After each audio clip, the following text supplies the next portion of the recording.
BJP తిరంగా rally, Congress జై Hind rally, ఈ రెండింటిని చూస్తుంటే ఇదో పెద్ద మార్కెటింగ్ స్ట్రాటజీ లెక్కునే. ఎందుకంటే ఈ రెండు పార్టీలు సైనికులని జాతీయ జెండాని ముందేసుకొని జనాల్లో కూతురు. దీని గురించి బీజేపీ పార్టీ నాయకునిగా మీరేమంటారు? దీన్నే పులిని చూసి నక్కవాత పెట్టుకోవడం అంటారు. ఇదే జై హింద్ ర్యాలీ ఆనాడు కాంగ్రెస్ పార్టీ అధికారంలో ఉన్నప్పుడు చైనాతో యుద్ధం జరిగింది, మరి బంగ్లాదేశ్ కి మద్దతుగా పాకిస్తాన్ తో కూడా యుద్ధం జరిగినాయి.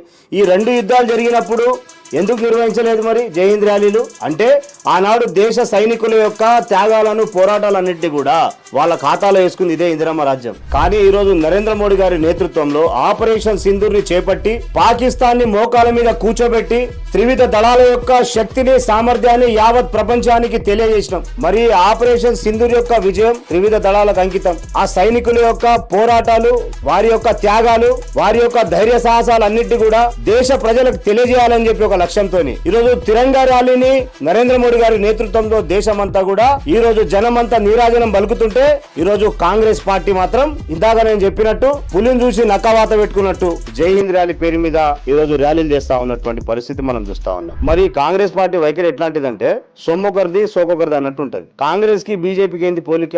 రెండింటికి మధ్యలో నక్కకు నాగలోక అనుకున్నంత తేడా ఉంటది. సైనికుల త్యాగాలని స్మరించడానికి మేము తిరంగా ర్యాలీని నిర్వహిస్తుంటే, వాళ్ళు మాత్రం మార్కెటింగ్ కోసం, ఓటు బ్యాంక్ రాజకీయాల కోసం రోజు జై హింద్ ర్యాలీలు చేపడుతున్నారు.